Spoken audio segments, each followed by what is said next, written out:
సుమన్ టీవీలో మీ business promotions కోసం ఈ కింది నెంబర్ను సంప్రదించగలరు.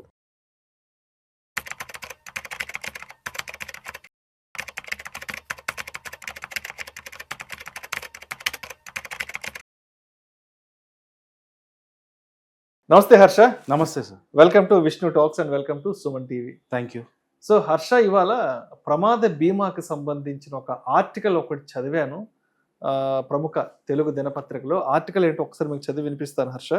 బ్యాంకులో సేవింగ్స్ అకౌంట్ ఉన్నవారికి 40 లక్షల రూపాయల వరకు ప్రమాద బీమా కల్పిస్తున్నారు. స్టేట్ బ్యాంక్ ఆఫ్ ఇండియాలో పొదుపు ఖాతా ఉన్నవారు ఏడాదికి కేవలం 2,000 రూపాయల చొప్పున ప్రీమియం చెల్లిస్తే ఏకంగా 40 లక్షల రూపాయల వరకు ప్రమాద బీమా సదుపాయం కల్పిస్తుంది. ఏదైనా ప్రమాదం జరిగినా, ఆఖరికి పాము కాటుతో మరణించిన బాధితుని నామినీకి ఏకంగా 40 లక్షలను బ్యాంకు నేరుగా చెల్లిస్తుంది. ఈ పథకంలో తమ పేరు చేరాలి అంటే బ్యాంకుకి వెళ్ళి ఖాతాదారుడు తన పొదుపు ఖాతా నుంచి ప్రీమియం సొమ్మును తీసుకోమని, అంటే ఆటో డెబిట్ పెట్టుకోమని బ్యాంకును అనుమతిస్తే సరిపోతుంది. దీంతో పాటు ఎస్బీఐతో పాటు ఐసిఐసిఐ, హెచ్డిఎఫ్సి, యాక్సిస్ వంటి ప్రైవేటు బ్యాంకులు కూడా ఈ తరహా బీమా పథకాలను ఖాతాదారులకు అమలు చేస్తున్నాయంటూ కూడా ఒక ప్రముఖ తెలుగు దినపత్రికలో న్యూస్ ఆర్టికల్ రావడం జరిగింది. సో అంటే వీళ్ళు చాలా అట్రాక్టివ్గా కూడా ఈ విషయానికి సంబంధించిన ఒక మంచి క్యాప్షన్ ఇచ్చారు. రోజుకు ₹5.48 40 లక్షల రూపాయల వరకు ప్రమాద బీమా పొందొచ్చు అంటూ కూడా ఒక మంచి అట్రాక్టివ్ క్యాప్షన్ కూడా ఇచ్చారు. సో ఏంటి అసలు దీనికి సంబంధించిన కంప్లీట్ డీటెయిల్స్ మన ఆడియన్స్తో షేర్ చేసుకోగలరు. రోజుకి ₹5.48 కనుక మనం ఖర్చు పెట్టుకోగలిగితే 40 లక్షల వరకు ప్రముఖ బ్యాంకులు మనకు బీమా సదుపాయాన్ని కల్పిస్తాయంటూ కూడా దీంట్లో ఉన్న సారాంశం. దాని గురించిన కంప్లీట్ డీటెయిల్స్ అందజేయగలరు. సో ఫస్ట్ అసలు ఇన్సూరెన్స్ అంటే ఏంటో అర్థం చేసుకున్నాను. ఇన్సూరెన్స్ అంటే ఏంటి సార్? ఇప్పుడు ఇండియాలో 140 కోట్ల మంది ఉన్నారు. వీళ్ళలో అందరూ డిఫరెంట్ ఎకనామిక్ స్థాయిలో ఉన్నారు. కొంతమంది దగ్గర బాగా డబ్బులు ఉంటాయి, కొంతమంది చాలా మంది దగ్గర అంత డబ్బులు లేవు. అయితే ఇప్పుడు ఎవరికైనా హెల్త్ ప్రాబ్లం వచ్చింది అనుకోండి, ఒక సింపుల్ కిడ్నీ ప్రాబ్లమో హార్ట్ ప్రాబ్లం ఒకటి వస్తే దానికి ఒక హాస్పిటల్కి వెళ్ళారనుకోండి, హాస్పిటల్లో ఈరోజు ఎలా ఉన్నారు మన దగ్గర హాస్పిటల్, పేషెంట్ వస్తే ఈ పేషెంట్ వల్ల నాకు ఎంత ఆదాయం వస్తుంది ఆ బేసిస్ మీద ఆ పేషెంట్ ట్రీట్మెంట్లు చేస్తున్నారు. ఒక ఫ్యామిలీ వస్తే వీళ్ళని చూస్తే నాకు వీళ్ళ దగ్గర ఒక 20 లక్షలు తీసుకోవచ్చు, వీళ్ళ దగ్గర 20 లక్షలు సంపాదించవచ్చు అని చెప్పి అతనికి ఉండే ప్రాబ్లం 2 లక్షలకైనా 20 లక్షలు అయ్యేంత వరకు బిల్లు తయారు చేసి ఇస్తారు. అంటే 1 ఎకరా 2 ఎకరాలు ఊరి నుంచి అమ్ముకొని తెచ్చి పెట్టగలరు అన్న అజంప్షన్కి వస్తారు వాళ్ళు. కరెక్ట్. ఈ రోజున్న హాస్పిటల్స్ ఇది అందరికీ తెలిసిన విషయం. మన దగ్గర ఉన్న హాస్పిటల్స్ అని ఇలాగే ఉన్నాయి.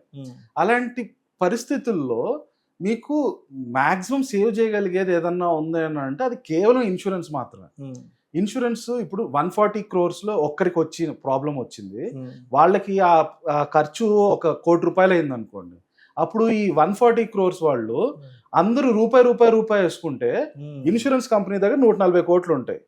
దాంట్లో ఎవరికో ఒకరికి ప్రాబ్లం వచ్చినప్పుడు వాళ్ళకి ట్రీట్మెంట్ అయ్యేంత వరకు ఆ 1 crore ఆ ఇన్సూరెన్స్ కంపెనీ ఇస్తుంది. అది ఇన్సూరెన్స్ కాన్సెప్ట్. అందరూ కొంత డబ్బులు వేయండి, మా దగ్గర పెద్ద డబ్బులు అవుతాయి, దాంట్లో నుంచి మీలో ఎవరికి ఒక్కరికి ప్రాబ్లం వచ్చినా మీకు ఆ ప్రాబ్లంకి ఖర్చు చాలా ఎక్కువ ఉంటుంది కాబట్టి ఆ ఖర్చు మొత్తం మేము చూసుకుంటాం. కాన్సెప్ట్ చాలా మంచి కాన్సెప్ట్. కానీ అన్ఫార్చునేట్లీ మన ఇండియాలో ఈరోజు హార్డ్లీ 2%, 3% మనుషులకు మాత్రమే ఇన్సూరెన్స్ ఉంది. 95 to 98% మన ప్రజలకి ఎవరు ఇన్సూరెన్స్ గురించి పట్టించుకోరు. అది చాలా బాధాకరమైన విషయం. సో ఇంకో చాలా ఇంపార్టెంట్ విషయం ఏంటంటే మన అందరి దగ్గర కూడా డెబిట్ కార్డ్స్ ఉంటాయి కదా, బ్యాంక్కి ఒక డెబిట్ కార్డ్స్, బ్యాంక్ అకౌంట్ సంబంధించింది. ఈ డెబిట్ కార్డ్స్ కూడా చాలా బ్యాంక్స్ వాటికి ఇన్సూరెన్స్ ఇస్తారు. డెబిట్ కార్డ్తో కూడా ఇన్సూరెన్స్. ఎగ్జాక్ట్లీ. సో ఎస్బీఐలో మీకు ఆల్మోస్ట్ 10 lakhs యాక్సిడెంట్ ఇన్సూరెన్స్ మీ డెబిట్ కార్డ్ బేసిస్ మీద కూడా వస్తుంది. అట్ ద సేమ్ టైం ఇది డెబిట్ కార్డ్ గ్లోబల్ అయితే ఎయిర్ ట్రావెల్ లో జరిగే యాక్సిడెంట్స్, అంటే విమాన ప్రమాదాలు వాటిలో ఏం జరిగినా 20 lakhs వరకు మీకు ఇన్సూరెన్స్ వస్తుంది. సో ప్రతి ఒక్కరు కూడా వాళ్ళ బ్యాంక్ లో వాళ్ళకున్న డెబిట్ కార్డ్ కి దానికి ఎంత ఇన్సూరెన్స్ లిమిట్ ఉంది అవి కూడా ముందుగా తెలిసి పెట్టుకోవడం చాలా అవసరం. ఎనీ టైం మీకు అది హెల్ప్ అవుతుంది. సో డెబిట్ కార్డ్స్, మీరు కొత్త డెబిట్ కార్డ్స్ తీసుకునేటప్పుడు కూడా వాటికి ఇన్సూరెన్స్ ఎంత ఇస్తారు అనేది ఒక ఫ్యాక్టర్ గా చూడడం కూడా చాలా ఇంపార్టెంట్. సో మీరు నేను రేపు ఎస్బీఐ అకౌంట్ లో తీసుకోవాలా, హెచ్ఎస్బిసిలో తీసుకోవాలా, హెచ్డిఎఫ్సిలో తీసుకోవాలా అన్నప్పుడు ఎవరు వాళ్ళ డెబిట్ కార్డ్ కి ఎంత ఎక్కువ ఇన్సూరెన్స్ ఇస్తున్నారు అనే ఫ్యాక్టర్ బేసిస్ మీద కూడా అకౌంట్ సెలెక్ట్ చేసుకోవడం కూడా చాలా ఇంపార్టెంట్. ఎందుకంటే మీరు మొన్న కర్నూలు బస్ యాక్సిడెంట్ కానీ ర్యాండమ్ గా మీరు వెళ్తుంటే ఏదో జరుగుతుంది మీకు. మొన్న చేవెళ్ళ బస్సు దుర్ఘటన, అసలు అంటే దారుణమైన రోడ్డు ప్రమాదాలు అసలు. ఎగ్జాక్ట్లీ. మీరు ఏదో పని మీద వెళ్తుంటే మీకు తెలియని విధంగా ఎవరో వచ్చి దేనివల్ల మీకు ఏదో అవ్వచ్చు. అలాంటి ఒక చిన్న ఇన్సిడెంట్ మీకు జరిగినప్పుడు మీరు ఊహించండి, మీ ఫ్యామిలీ యొక్క సేవింగ్స్ అప్పటి వరకు మీరు 20 ఏళ్ళు 30 ఏళ్ళు కష్టపడి సేవ్ చేసుకొని పొదుపు చేసుకొని ఇన్వెస్ట్మెంట్లు అని అదని ఇదని అంతా సేవ్ చేసుకున్న డబ్బులు ఒక్క ఇన్సిడెంట్కి మొత్తం డబ్బులు కట్టేసుకుని వచ్చేస్తారు ఇంటికి. ఆ డబ్బులు మొత్తం పోతాయి. అండ్ ఇంకోటి ఏంటంటే హర్ష, ఇప్పుడు అలాంటి రోడ్డు ప్రమాదాలు జరిగినప్పుడు ఈ గవర్నమెంట్ వాళ్ళు నష్టపరిహారం కింద ఏదో ఎక్స్గ్రేషియా కింద 2 లక్షలు 3 లక్షలు ఇస్తారు. అసలు అవి ఏమాత్రం మనం సస్టైన్ అవ్వడానికి సరిపోవు కదా అవి అసలు. Exactly right. సో అండ్ మీకు ఒక హాస్పిటల్ బిల్కే మొత్తం డబ్బులు పోతే ఆ తర్వాత నుంచి మీరు ఇంకెలా కనీసం యాక్సిడెంట్ అయితే 3 నెలలు 6 నెలలు ఇంట్లో బెడ్ మీద ఉంటారా? అప్పుడు మీకు ఆదాయం ఎలా వస్తుంది? అప్పుడు ఉద్యోగం లేదు కదా, ఉద్యోగం పోతుంది కదా. 6 నెలలు మంచం మీద ఉన్నామంటే ఇంకేంటి కుటుంబ పోషణ ఏంటి అసలు? ఎగ్జాక్ట్లీ కదా. సో మీకు ఇలాంటి సిచ్యువేషన్స్ కోసమే ఇన్సూరెన్స్ అనేది ఉండేది. ఒక ఇన్సూరెన్స్ లో మీరు కొంత డబ్బులు ప్రతి సంవత్సరం మీకు వచ్చే ఆదాయంలో కొంత డబ్బులు దాంట్లో వేస్తూ వెళ్తే ఫ్యూచర్లో ఒకవేళ మీకు ఇలాంటి మోస్ట్ అన్ఫార్చునేట్ ఇన్సిడెంట్ ఏదైనా ఎదురయ్యి, ఇలాంటి ఇన్సిడెంట్ ఒకటి ఎదురయ్యి మీకు డబ్బులు బాగా పెట్టాల్సి వచ్చినప్పుడు అప్పుడు ఇన్సూరెన్స్ కంపెనీ చూసుకుంటుంది దాన్ని. మీ సొంత పాకెట్లో పెట్టకుండా ఇన్సూరెన్స్ వాళ్ళే మీ ట్రీట్మెంట్ ఖర్చు అయ్యే డబ్బులంతా వాళ్ళు ఇస్తారు. కానీ ఇండియాలో ఇన్సూరెన్స్ పెనిట్రేషన్ ఇంత తక్కువ ఉండడం వల్ల దానివల్లే ఈ బ్యాంక్స్ కానీ మన గవర్నమెంట్లు కానీ రకరకాల స్కీమ్స్ తీసుకొచ్చారు. ఆ స్కీమ్స్ వల్ల ఏంటంటే కనీసం మామూలు జనాలకు ఇప్పుడు మా హెల్త్ ఇన్సూరెన్స్ లైఫ్ ఇన్సూరెన్స్ తీసుకోవాలంటే ఒక 10 lakhsకి నేను హెల్త్ ఇన్సూరెన్స్ తీసుకోవాలనుకోండి, ఈరోజు నేను కట్టాల్సిన ప్రీమియం పర్ యానం మినిమం ఒక 10,000 ఉంటుంది. సరే సంవత్సరానికి 10,000 కూడా కట్టడం కష్టం అని అన్న వాళ్ళకి ఈ బ్యాంక్స్ కానీ గవర్నమెంట్ కానీ ఇంకా తక్కువ రేటుకి ఎంతవరకు వీలైతే అంతవరకు ఇన్సూరెన్స్ కవర్ అయ్యేలా స్కీమ్స్ తీసుకొచ్చారు. అందులో మీరు ఇందాక అన్నట్టు 5 రూపాయలు అని అన్నారు కదా. సో మన SBI, HDFC, ICICI, యాక్సిస్ ఇలాంటి బ్యాంక్స్ కూడా అన్నీ కూడా మీరు అందరు వాళ్ళ దగ్గర సేవింగ్స్ అకౌంట్ ఉంటే అయితే మీరు పర్ యానం ఒక సంవత్సరానికి 2,000 రూపాయలు కట్టండి చాలు. సంవత్సరానికి 2,000? 2,000 కట్టండి చాలు. దానికి మేము 40 lakhs యాక్సిడెంట్ ఇన్సూరెన్స్ ఇస్తాం అంటున్నారు. ఇది ఎంత ఇంపార్టెంట్ స్కీమో చూడండి. అంటే మీరు ఆఫీస్కి వెళ్తున్నారు, సడన్ గా ఎవడో వెనకాల నుంచి బస్సు వాడు వచ్చి గుద్దేస్తాడు, మీరు ఇంక మటాష్ కదా, మీరు దగ్గర ఉండే డబ్బు, మన తప్పు లేకపోయినా మన ప్రమేయం లేకపోయినా ఎవడో మన పక్కవాడో మన వెనకవాడో మన ఎదురొచ్చేవాడి అశ్రద్ధ వల్ల నిర్లక్ష్యం వల్ల మన ప్రాణాన్ని మనం కోల్పోతాము. మన ఇంట్లో వాళ్ళ కడుపు కోతకు అది కారణం అవుతుంది. కరెక్ట్. సో అలాంటి సిచ్యువేషన్లో ఇలా మీరు వన్ ఇయర్కి ఒక 2,000 మాత్రమే కడితే 40 lakhs మీకు యాక్సిడెంట్ ఇన్సూరెన్స్ వస్తుంది. మీకు అలాంటి అవ్వకూడదు, అఫ్ కోర్స్ ఎవరు యాక్సిడెంట్ అవ్వాలని కోరుకోరు, కానీ ఇలాంటి అన్ఫార్చునేట్ ఇన్సిడెంట్ జరిగినప్పుడు మీకు అది మొత్తం సేవ్ చేసేది ఈ 40 lakhs. సో హర్ష, సంవత్సరానికి 2,000 రూపాయలు అన్నారు, రోజుకి 5 రూపాయల 48 పైసలు అంటే ఒక టీ ఖర్చు కంటే తక్కువ. రోడ్డు మీదకి వెళ్ళి ఏదన్నా ఒక మంచి దగ్గర టీ తాగాలంటే కనీసం ఒక 10 రూపాయలు 20 రూపాయలు 30 రూపాయలు అంటే మనం తాగే టీ ఖర్చులో సగాటికి సగం ఇది 5 రూపాయలు 48 పైసలు అంటే. ఎగ్జాక్ట్లీ కదా. ఇది పర్ యానం 2,000 కట్టడానికి ఎవరెవరైతే 2,000 కట్టగలరో ప్రతి సంవత్సరం వాళ్ళందరూ కట్టి 40 లక్షల యాక్సిడెంట్ ఇన్సూరెన్స్ తెచ్చుకోవచ్చు. ఇంకా అది కూడా నాకు 2,000 కూడా నేను కట్టలేను, ఇంకా తక్కువే కడతానంటే ఇప్పుడు మనం చూస్తే మన డెలివరీ బాయ్స్ బాగా పెరిగిపోయారు కదా. ఈరోజు హైదరాబాద్ లో ఎంతమంది జొమాటో వాళ్ళు వీళ్ళు కరెక్ట్ వీళ్ళందరూ ఇంత చేస్తున్నారు. వీళ్ళు పొద్దున్నే రాత్రి రోడ్ల మీద ఉంటారు. ఒక చిన్న యాక్సిడెంట్ జరిగినా వాళ్ళు మొత్తం ఎంత ఇబ్బంది పడతారు. వాళ్ళకి ఎలా మరి యాక్సిడెంట్ ఇన్సూరెన్స్ అవంతా. అందుకని గవర్నమెంట్ ఇంకా చాలా స్కీమ్స్ తీసుకొచ్చాయి. ప్రధాన మంత్రి సురక్ష బీమా యోజన అని ఉంటుంది. సో ఇయర్లీ 20 రూపీస్ కడితే చాలు. ఇలాంటి యాక్సిడెంట్స్ జరిగినా ఏదన్నా డిజబిలిటీ వచ్చినా 2 lakhs ఇస్తుంది గవర్నమెంట్ మీకు. ప్రధాన మంత్రి సురక్ష బీమా యోజన ఇయర్లీ జస్ట్ 20 రూపీస్ అంతే.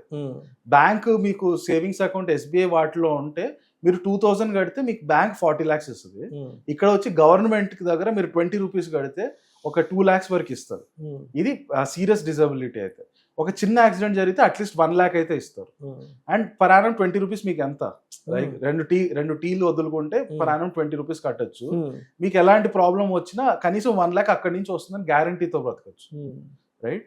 అండ్ ఇది జస్ట్ యాక్సిడెంట్స్ గురించే కాదు, ఎవరైనా సరే కొంచెం ఆర్థిక పరిస్థితులు బాగాలేనప్పుడు వాళ్ళందరికీ ఒకవేళ వెరీ అన్ఫార్చునేట్ ఇన్సిడెంట్ తో మీరే ఆ ఫ్యామిలీకి మేజర్ పోషిస్తున్నారు, సడన్ గా మీకు ఏదో అయింది అనుకోండి, అప్పుడు ఫ్యామిలీ పరిస్థితి ఎలా అనడానికి ప్రధానమంత్రి జీవన్ జ్యోతి బీమా యోజన అని ఇంకో ఇన్సూరెన్స్ స్కీమ్ వచ్చింది.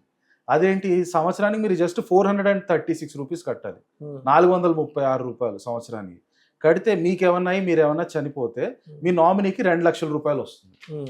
ఓకే రైట్, నామినీకి 2 లక్షల రూపాయలు వస్తుంది. ఎంత హెల్ప్ అవుతుంది మీ ఫ్యామిలీకి, రైట్? సో మీరు లోవర్ ఎకనామిక్ స్టేటాలో ఉన్నప్పుడు ఖచ్చితంగా టర్మ్ ఇన్సూరెన్స్ 436 రూపీస్ అనేది చాలా మినిమల్ అమౌంట్, అండ్ సంవత్సరానికి ఒకసారి కట్టాలి. అంత కడితే మీకు మీ ఫ్యామిలీ మొత్తానికి కూడా ఒక భరోసాలా ఉంటుంది. ఒకవేళ ఏమన్నా ఎవరు జరగాలని కోరుకోరు, అన్ఫార్చునేట్ ఈవెంట్లో ఫ్యామిలీకి 2 lakhs వస్తుంది మీకు ఏమన్నా జరిగితే. ఎస్, ఇప్పుడు హర్ష మొన్న చూసాం 2-3 భయంకరమైన బస్సు ప్రమాదాలు. సో దాంట్లో చాలామంది ఆ కుటుంబాన్ని పోషించే ఎవరైతే ఉన్నారో ఆ కుటుంబాన్ని పోషించే పెద్దలు చాలామంది నిజంగా దుర్మరణం పాలయ్యారు కదా.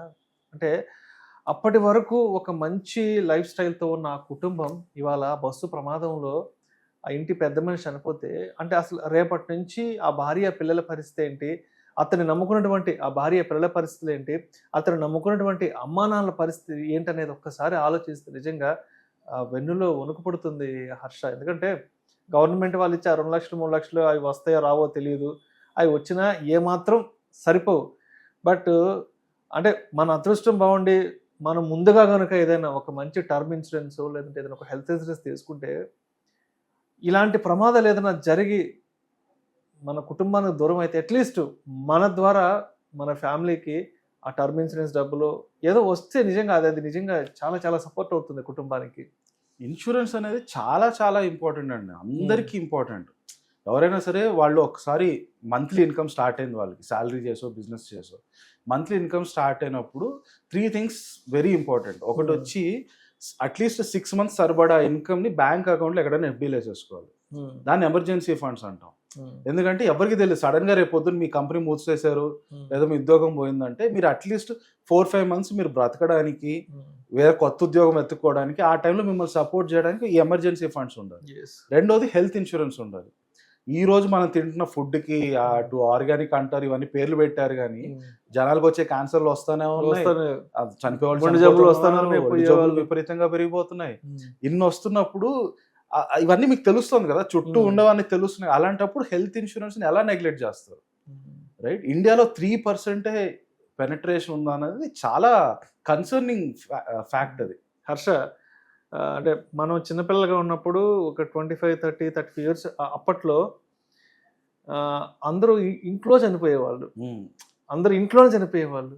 బట్ ఇవాళ ప్రతి ఒక్కరు హాస్పిటల్లోనే చనిపోతున్నారు. మనం చూసేవాళ్ళం చిన్నప్పట్లో మన విలేజ్లో, పలానా ఇంట్లో పెద్ద అయినా పలానా ఇంట్లో పెద్ద ఆవిడ పొద్దున్న చనిపోయారంటని అది ఇంట్లో జరిగేది.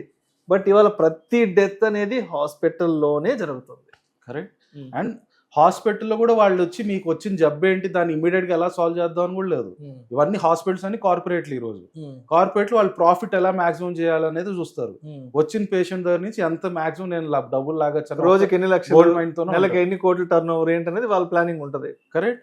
సో వాళ్ళు మిమ్మల్ని చూస్తారు. ఈవెన్ మీరు చూసారంటే చాలా హాస్పిటల్ మీకు అడ్మిట్ అయితే వాళ్ళు ఫస్ట్ వచ్చి అడిగేది ఏంటి, మీరు ఇన్సూరెన్స్ ఉందా, ఇన్సూరెన్స్ ఉంటే ఎంత డబ్బులకు ఉందని అడుగుతారు. ఎందుకంటే మీకు ఎట్లాగో ఇన్సూరెన్స్ కదా కంపెనీ కదా కట్టేది.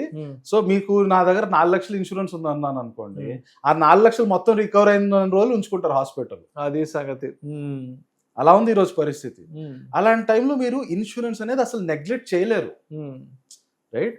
ఒక చిన్న ప్రాబ్లం వస్తే మొత్తం మీకు అప్పటి వరకు మీ లైఫ్లో మీరు సేవ్ చేసుకున్నంత వాష్ అవుట్ అయిపోతుంది, రైట్? సో ఇందాక నేను చెప్పాను కదా 3 important things. ఒకటి వచ్చి ఎమర్జెన్సీ ఫండ్ ఉండాలి, 6 నెలలకు సరిపడే ఖర్చులు బ్యాంక్లో ఎఫ్డీగా అలా ఎప్పటికీ ఉండిపోవాలి. రెండోది వచ్చి హెల్త్ ఇన్సూరెన్స్. మూడోది వచ్చి మీ మీద డిపెండెంట్స్ ఎప్పుడైతే ఉంటారో, అంటే మీకు ఫ్యామిలీ ఉంది, మీ మీద ఆధారపడి భార్య కానీ పిల్లలు కానీ వీళ్ళు ఎవరన్నా సరే, మీకు టర్మ్ ఇన్సూరెన్స్ చాలా ఇంపార్టెంట్, రైట్? ఎందుకంటే ఎనీ అన్ఫార్చునేట్ ఈవెంట్లో మీకు ఏం జరిగినా కూడా కనీసం వాళ్ళు ఆదుకోవడానికి కొంత డబ్బులైనా వస్తాయి, రైట్?